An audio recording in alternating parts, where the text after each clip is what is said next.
Lenin's The Three Sources and Three Component Parts of Marxism is a masterful synthesis of the theoretical origins of Marxism, written in 1913 to mark the 30th anniversary of Karl Marx's death. This concise yet profound text serves as both a defense and an explanation of Marx's theory, situating it as the culmination of the most advanced intellectual traditions of its time. Lenin's essay is not merely a historical analysis, it's a revolutionary call to understand and wield Marxism as a scientific tool for transforming the world. Lenin begins by situating Marxism within the broader trajectory of human thought, emphasizing its role as the product of centuries of struggle by the oppressed classes. He calls Marxism a doctrine that is deeply rooted in the intellectual and material development of society, shaped by the conditions of oppression and exploitation that have plagued humanity thus far. Marxism, Lenin argues, does not emerge in isolation, but as a synthesis of three intellectual traditions: German philosophy, British political economy, and French socialism. Each of these sources provided critical insights that Marx transformed into a unified theory, making Marxism both a scientific and revolutionary framework. Lenin begins by asserting the enduring relevance of Marxism, describing it as, open quote, a doctrine that grew out of the philosophical, historical, and economic theories that were elaborated during the course of human thought and of human culture under the lash of a centuries-old oppression of the toilers and the exploitation of the working masses by a handful of rich and privileged. End quote. This sets the stage for the understanding of Marxism as a culmination of human thought, forged in response to material oppression. Lenin's insistence that Marxism is both a scientific and revolutionary theory is central throughout the essay. The first of these sources is German philosophy. Lenin identifies the influence of Hegel's dialectics as central to Marxist thought. Dialectics, as developed by Hegel, is a method of understanding the world as a process of constant change, driven by contradictions. However, Hegel's dialectics were rooted in idealism, seeing the evolution of ideas as the motor of history.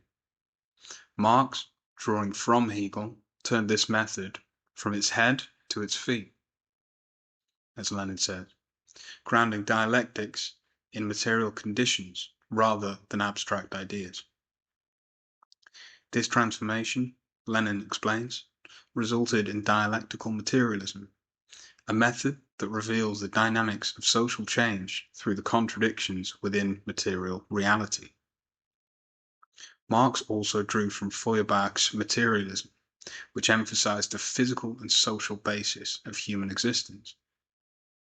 Yet, as Lenin points out, Feuerbach remained limited to an abstract concept of humanity, failing to grapple with the dynamics of class society. Marx advanced beyond Feuerbach by emphasizing materialism within a historical framework, showing how human thought and institutions are shaped by the material conditions of production. The second source of Marxism is British political economy, which provided the scientific foundation for Marx's critique of capitalism. Lenin highlights the contributions of Adam Smith and David Ricardo, whose labor theory of value showed how the value of commodities is determined by the amount of labor required to produce them.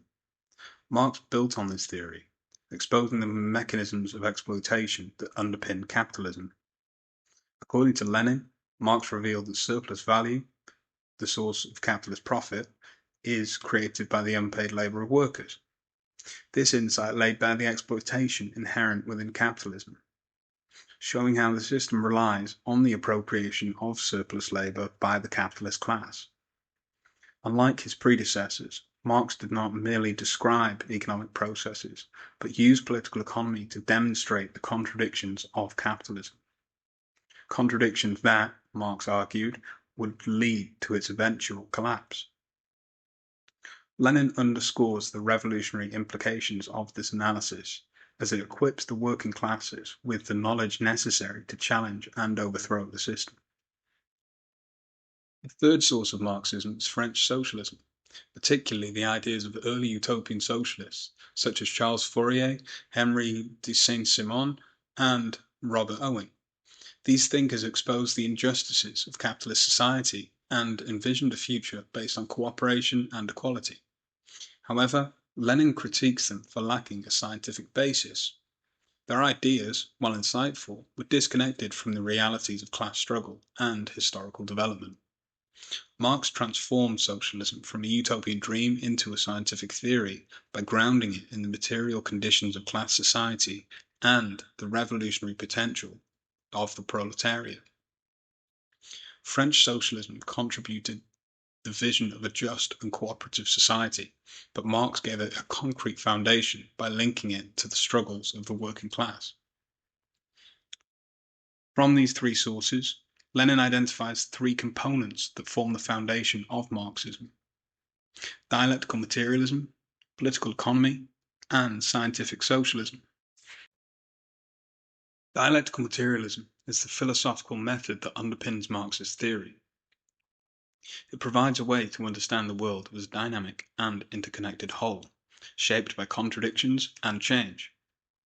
For Lenin, this method is revolutionary because it reveals not only how society evolves, but also how it can be transformed. Political economy, the second component, offers a critique of capitalism that exposes its mechanisms of exploitation and its inherent contradictions. It's through political economy that Marxism reveals the conditions under which capitalism can be overthrown and a new society can be built. Finally, scientific socialism is the practical application of Marxist theory. Unlike the utopian versions of early socialists, scientific socialism is rooted in the material realities of class struggle, emphasizing the role of the proletariat as the revolutionary agent of history. Lenin concludes by affirming the universality and vitality of Marxism, describing it as a doctrine that is, open quote, omnipotent because it is true, close quote. He stresses that Marxism is not a rigid dogma, but a living theory that evolves with changing conditions. Its strength lies in its ability to combine a scientific understanding of society with a revolutionary commitment to emancipation. By synthesizing German philosophy, British political economy, and French socialism, Marxism offers a comprehensive framework for understanding and transforming the world. For Lenin, this synthesis is not merely theoretical, but a weapon for the proletariat to wield in its struggle for liberation. This text remains a cornerstone of Marxist thought, offering both a rigorous analysis of its intellectual foundations and a passionate argument for its continued relevance. We've been the Left Library. Thank you for watching today. We'll see you again next time.